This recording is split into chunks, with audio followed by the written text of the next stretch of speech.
തുറമുഖങ്ങളിൽ നാവിക ഉപരോധം ഏർപ്പെടുത്തുമെന്ന് US പ്രഖ്യാപിച്ചിരുന്നു.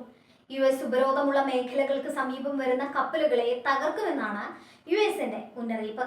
നേരത്തെ ഇറാനിയൻ തുറമുഖങ്ങളിൽ പ്രവേശിക്കുകയോ പുറത്തു പോവുകയോ ചെയ്യുന്ന എല്ലാ രാജ്യങ്ങളുടെയും കപ്പലുകളുടെയും ഉപരോധം നടപ്പാക്കുമെന്ന് മുന്നറിയിപ്പ് നൽകിയിരുന്നു. പേർഷ്യൻ ഗൾഫിലെയും ഒമാൻ ഉൾക്കടലിലെയും മുഴുവൻ തുറമുഖങ്ങളും USന്റെ ഉപരോധ പരിധിയിൽ വരും. ഇതിന് പ്രതികരണമായി ഗൾഫിലെ തുറമുഖങ്ങൾ ലക്ഷ്യമിട്ട് തിരിച്ചടിക്കുമെന്ന് ഇറാനും ഭീഷണി മുഴക്കിയിരുന്നു. വലിയ ആശങ്ക ഉയർത്തുന്ന സംഭവവികാസങ്ങളാണിത്. ആഗോള ഊർജ വിതരണത്തെക്കുറിച്ചുള്ള ആശങ്കകൾ ഉയരുകയാണ്. എണ്ണവില കുതിച്ചുയരുകയാണ്. നിലവിലെ സംഭവവികാസങ്ങൾ എങ്ങനെയാകും ലോകത്തെ ബാധിക്കുക? USന് ഈ ഉപരോധം എത്രമാത്രം മുന്നോട്ട് കൊണ്ടുപോകാൻ കഴിയും? ഈ ചോദ്യങ്ങളാണ് ഇപ്പോൾ പ്രധാനമായും ഉയരുന്നത്. ഓസ്ട്രേലിയ പോലുള്ള മറ്റ് യൂറോപ്യൻ രാജ്യങ്ങൾ USനൊപ്പം ചേരില്ലെന്ന് പ്രഖ്യാപിച്ചിട്ടുണ്ട്.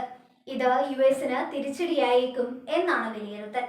ദീർഘകാലാടിസ്ഥാനത്തിൽ ഈ ഉപരോധം എത്രത്തോളം പ്രാവർത്തികമാക്കാൻ കഴിയും എന്ന കാര്യത്തിൽ വിദഗ്ധർ സംശയം പ്രകടിപ്പിക്കുന്നുണ്ട്. ഇറാനും USനെ പ്രതിരോധിക്കാൻ സർവശക്തിയും പ്രയോഗിക്കും എന്നും വ്യക്തമാണ്. വലിയൊരു പ്രതിസന്ധിയിലേക്ക് നീങ്ങുമെന്നാണ് വിലയിരുത്തൽ. എണ്ണവില റെക്കോർഡുകൾ ഭേദിച്ച് മുന്നേറും.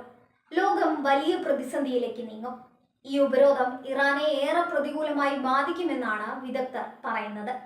ഇറാനെ പൂർണ്ണമായ തകർച്ചയിലേക്ക് അത് എത്തിക്കുമെന്നും വിദഗ്ധർ മുന്നറിയിപ്പ് നൽകുന്നുണ്ട്. ഹോർമൂസ് തുറക്കാൻ ഇറാനെ നിർബന്ധിക്കുകയാണ് തുറമുഖ ഉപരോധങ്ങളുടെ പിന്നിലെ ലക്ഷ്യം. യുദ്ധം അവസാനിപ്പിക്കാൻ ഇസ്ലാമാബാദിൽ നടത്തിയ ചർച്ചയെ ഏറെ പ്രതീക്ഷയോടെയാണ് ലോകം കണ്ടത്. എന്നാൽ പാകിസ്ഥാന്റെ മധ്യസ്ഥതയിൽ നടത്തിയ ആ ചർച്ച പരാജയപ്പെട്ടു. ഇതിനു പിന്നാലെയാണ് തീവ്ര നിലപാടുകളിലേക്ക് USഉം ഇറാനും നീങ്ങിയത്. ഇറാൻ ഹോർമൂസ് വീണ്ടും അടച്ചതോടെയാണ് ട്രംപ് ഹോർമൂസ് കടലിടുക്ക് ഉപരോധിക്കാൻ തീരുമാനിച്ചത്. ഇതോടെ ഇറാന്റെ സാമ്പത്തിക അവസ്ഥ കൂടുതൽ മോശമാകുമെന്നാണ് റിപ്പോർട്ടുകൾ പറയുന്നത്. ഇറാനിയൻ കറൻസിയായ റിയാലിന്റെ മൂല്യം ഇടിഞ്ഞതായും റിപ്പോർട്ടുകളിലുണ്ട്. ഹോർമൂസ് കടലിടുക്ക് US ബ്ലോക്ക് ചെയ്യുന്നതോടെ ഇറാനിലേക്കും തിരിച്ചുമുള്ള കപ്പലുകളുടെ യാത്ര തടസ്സപ്പെടും.